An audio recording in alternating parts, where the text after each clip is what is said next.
사무엘상 23장 1절부터 5절까지 말씀입니다. 사무엘상 23장 1절부터 5절, 주신 말씀을 한 절씩 교독하겠습니다. 사람들이 다윗에게 전하여 이르되, 보소서 블레셋 사람이 그일라를 쳐서 그 타작마당을 탈취하더이다 하니, 이에 다윗이 여호와께 묻자와 이르되, 내가 가서 이 블레셋 사람들을 치리이까? 여호와께서 다윗에게 이르시되, 가서 블레셋 사람들을 치라. 치고 그일라를 구원하라 하시니, 다윗의 사람들이 그에게 이르되, 보소서 우리가 유다에 있기도 두렵거든 하물며 그일라에 가서 블레셋 사람들의 군대를 치는 일이리까 한지라. 다윗이 여호와께 다시 묻자온데, 여호와께서 대답하여 이르시되, 일어나라, 그일라로 내려가라. 내가 블레셋 사람들을 내 손에 넘기리라 하신지라. 함께 읽습니다.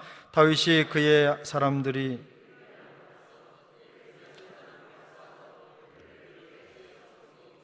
그들의 가축을 끌어오니라. 다윗이 이와 같이 그일라 주민을 구원하니라. 아멘. 제가 자꾸 성경을 읽으면서 틀려서 죄송합니다. 오늘 말씀의 제목은 무모한 순종입니다. 무모한 순종. 이 본문의 배경은 그렇습니다. 다윗을 사울을 피해서 도망하고 광야로 숨어 있는 상황에서 이스라엘의 유대 땅의 그일라라고 하는 지역에 블레셋 사람들이 공격을 하고 침략해서 약탈을 해가는 것입니다. 그래서 그런 과정을 다윗이 어떤 사람들에게 듣게 됩니다. 이 듣는 과정에서 다윗이 하나님 앞에 나아가 기도하고, 하나님 갈까요 말까요 이렇게 기도한 이후에 하나님께서 그에게 가서 도우라, 그들을 구원하라 말씀을 하셨습니다. 다윗이 하나님 앞에 음성을 듣고 마음속에 그런 깨달음이 있는 사이에 한 가지 문제점은, 이제 다윗이 하나님의 음성을 들었다는 사실과는 다르게 다윗과 함께하는 다윗의 백성들이 가진 생각이 다윗이 하나님께 받은 응답과는 달랐다는 겁니다. 그래서 그 백성들은 현실적인 문제를 타진하고 따졌습니다. 현재 도망자 신세였고, 그리고 변변찮게 또 전쟁용 무기로 무장된 상태도 아닌데 블레셋 군대를 대항해서 과연 싸워 이길 수 있겠는가라고 하는 현실적인 문제입니다. 또 한 가지는, 그렇게 가서 싸워서 그들을 구한다고 한들 사울은 가만히 있겠냐는 겁니다. 유다 영토 안에서 그런 일이 벌어지면 분명히 다윗을 잡으려고 하는 사울이 그 소리를 듣고 다윗과 그 일행들을 잡으러 올 텐데 위험천만한 일이 아니겠느냐라는 것이 다윗과 함께하는 사람들의 생각입니다. 사람들은 거침없이 다윗에게 그 일이 불가하다는 것을 아뢰입니다. 근데 놀랍게 다윗은 그 사람들의 함께하는 일행들, 자기의 수족들이죠, 따라온 그 사람들에게 얘기를 듣자마자 하나님 앞에 다시 기도합니다. 똑같은 말로 오늘 본문에 보면, 다윗이 여호와께 다시 묻자온데 라는 표현은 앞에 기도했던 대로 하나님, 제가 올라가서 그일라를 구원할까요 말까요 물은 겁니다. 그 일에 대해서 하나님이 뭐라고 말씀하셨습니까? 그들을, 블레셋을 내 손에 붙였다, 넘겼다 라고 말씀을 하십니다. 우리가 구약 성경을 읽다 보면 하나님께서 항상 그렇게 말씀하시죠. 승리를 확신하게 하시기 위해서 그들을 내 손에 붙였다, 이런 표현을 주로 사용하는데, 지금 다윗이 그 음성을 들은 겁니다. 그 음성을 듣고 다윗은 지체하지 않고 이제 그일라로 내려가서 블레셋 사람들을 물리치고 그일라 사람들을 구원합니다. 뺏겼던 모든 것들도 회복해서 돌아오게 되는 것입니다.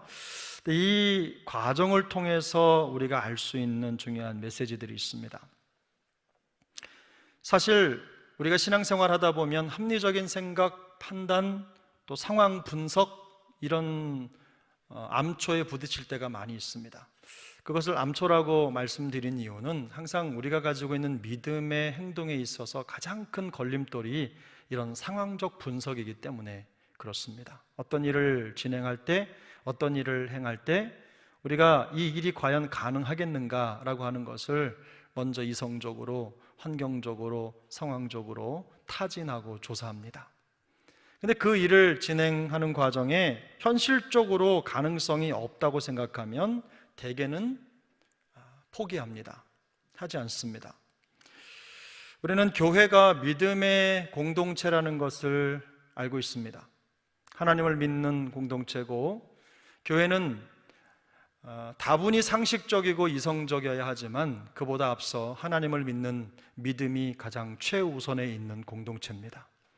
사람의 생각이 아니라 하나님의 생각으로 운영되는 공동체입니다. 그리스도가 우리의 머리이시고 우리는 그의 몸입니다. 세상이 뭐라 하든 그리스도께서 하라고 하면 하는 겁니다. 주님이 맞다고 하면 맞는 겁니다. 우리 마음속에 아무리 받아들일 수 없는 상황이 펼쳐진다고 하더라도 주님이 그 일을 이루셨다는 확신이 있으면 그대로 순종하는 겁니다. 그게 교회 공동체의 생리입니다. 중요한 것은 우리가 그 믿음대로 움직이고 있느냐는 겁니다. 오늘 다윗의 모습을 통해 우리가 배워야 될 중요한 교훈이 바로 그겁니다. 다윗은 사람들의 말을 묵살하지 않았습니다. 그들의 말을 들었습니다. 그러나 들은 대로 행하지 않았어요. 대신 하나님의 음성을 들었습니다. 그리고 그 들은 대로 행했습니다. 바로 이것이 다윗이 하나님의 사람이었고 그가 하나님을 온전히 신뢰하는 사람이라고 하는 믿음의 뿌리입니다. 합리적이고 또 상황적으로 봤을 때 다윗은 그 일나로 가서는 안 되는 현실이지만 그는 세상이 보여주는 그림이 아니라 함께하는 사람들의 이성적 판단이 아니라 하나님의 말씀에 귀를 기울입니다. 그것이 성도의 본분입니다. 그게 꺾이면 우리는 아무리 세상적으로 또 이성적으로 성공적이고 지적이라고 하더라도 결국은 실패할 수밖에 없습니다. 성도는 믿음으로 삽니다. 어떤 확신이 있더라도, 어떤 도전이 있더라도 우리가 믿음으로 이 모든 상황을 넘어설 수 있을 때 하나님은 그 믿음을 통해 일하십니다. 성도는 선택의 갈림길에 있을 때 바로 그 생각과 판단을 하나님께 맡겨야 됩니다. 다윗이 하나님 앞에 다시 물었던 것처럼 성도는 기도를 통해서 하나님의 말씀을 통해서 하나님의 음성을 듣습니다. 그래서 결국 다윗은 하나님의 음성대로 그 말씀대로 나아가서 대승을 거두었습니다. 능력의 승리가 아닙니다. 순종의 승리입니다. 다윗이 가지고 있는 칼이나 무기, 그들이 가지고 있었던 함께했던 사람들이 가진 힘이 컸기 때문에 블레셋 군대를 물리친 것이 아닙니다. 살아계신 하나님의 말씀을 듣고 청종했기 때문에 하나님은 그 순종을 통해서 승리하게 하신 것입니다. 사실 무모한 결정으로 보일 수 있습니다. 많은 사람들이 그렇게 생각할 겁니다. 왜냐하면 뻔한 과정이기 때문에, 뻔한 상황이기 때문에. 위험을 무릅써야 하는 다윗의 입장에서는 양쪽 다 고민하지 않을 수가 없습니다. 하나님의 말씀도 생각을 해야 되겠고 자신과 함께하는 사람들의 안위도 생각해야 됩니다. 어떤 일의 대사를 결정할 때 마찬가지입니다. 하나님의 뜻이 분명히 있음에도 불구하고 고민하고 주저하고 망설이는 이유는 거기에 딸린 식구들 때문입니다. 사람들 때문에. 상황적으로, 환경적으로 우리가 생각해야 될 것들이 너무나 많이 있기 때문에 주저하게 되는 것입니다. 저는 이 성경을 읽으면서 다윗이 참 힘들었겠다는 생각을 했어요. 왜냐하면 하나님의 음성을 선명하게 들은 사람은 다윗밖에 없으니까. 그 하나님의 음성을 함께하는 사람들에게 알려줘야 되고 그들을 설득해 가는 과정이 얼마나 힘들었겠습니까? 많은 사람들이 합리적이고 이성적인 판단이라고 하는 절대적인 잣대로 믿음의 판단을 무시할 때가 있어요. 막연하다는 겁니다. 무모하다는 겁니다. 그러나 여러분, 무모한 선택과 순종의 선택은 다릅니다. 무모한 선택은 그 중심에 자기의 생각이 있지만 순종의 선택은 하나님의 생각이 있습니다. 그래서 우리가 하나님의 말씀에 순종하고 하나님의 뜻을 선택하면 하나님이 그 선택을 책임져 주시는 것입니다. 성도는 바로 그런 믿음으로 사는 거예요. 성도의 삶에 있어서 믿음의 행동은 사실 신앙의 모든 것입니다. 그것 말고는 다른 곳으로 우리 신앙을 대변할 수 있는 게 없기 때문에 그렇습니다. 다윗은 사람들의 소리도 들었지만, 그러나 하나님의 소리도 들었지만 둘 중에 그의 마음은 어느 쪽으로 기울었습니까? 결국은 하나님의 말씀으로 기울었어요.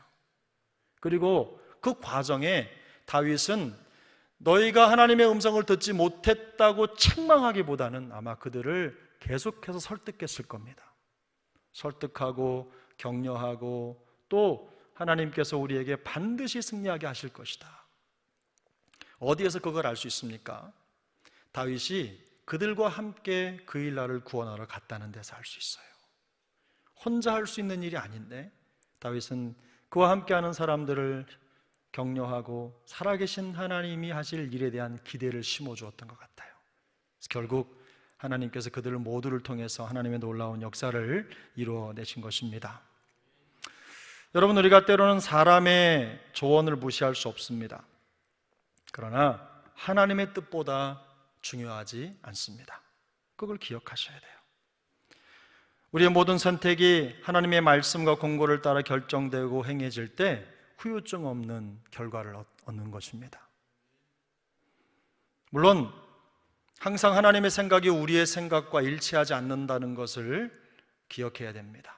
그래서 우리가 기도할 때, 하나님 앞에 무릎을 꿇을 때 항상 하나님이 내 생각과 다른 음성을 들려주실 수 있다는 것. 그래서 우리의 마음은 항상 하나님의 말씀 쪽으로 옮겨갈 준비를 해야 된다는 것, 이것을 기억하셔야 됩니다.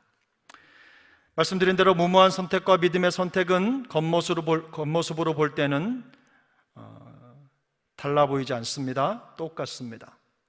하지만 현실 분석에 익숙한 사람들은 아마도 믿음의 선택을 바라보며 대부분 무모하다고 말할 것입니다.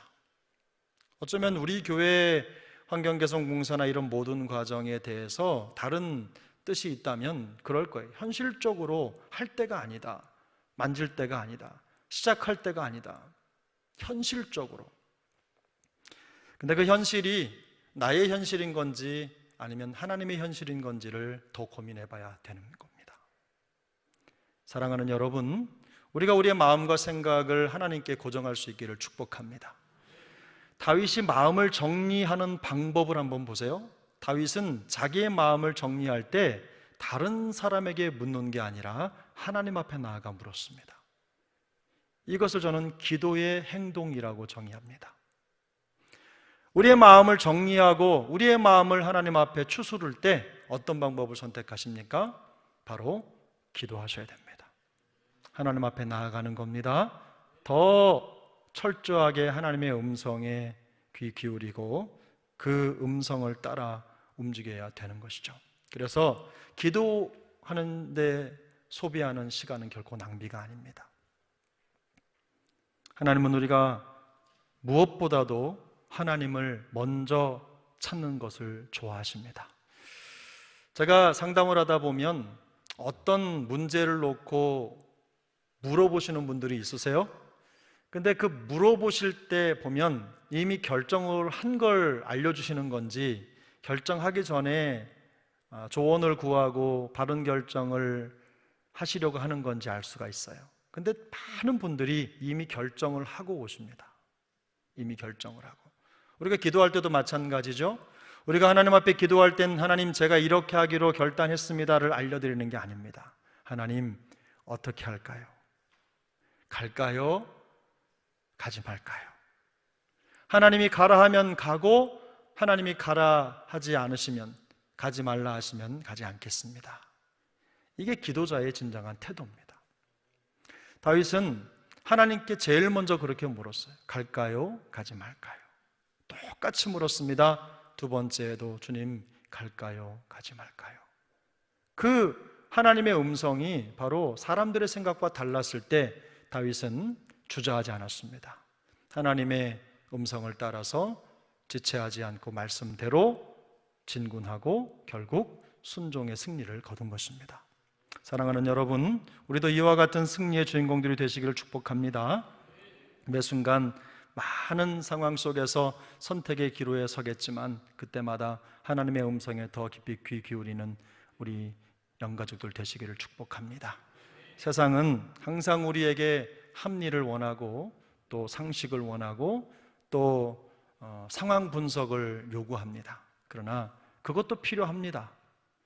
막무가내로 우리가 달려갈 수 없지만 그만큼 그거보다 몇 배 더 하나님 앞에 무릎 꿇는 시간이 많아질 수 있기를 바랍니다.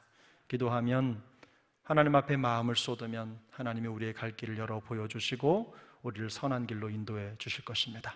지금은 조금 뒤지는 것 같고 지금은 조금 지는 것 같아도 기도하고 주님이 주신 마음대로 걸음을 옮겨 놓을 때 주님께서는 완전한 승리의 길을 우리에게 열어주실 줄로 믿습니다. 그런 승리의 주인공들 되시기를 예수님의 이름으로 축복합니다. 기도하겠습니다.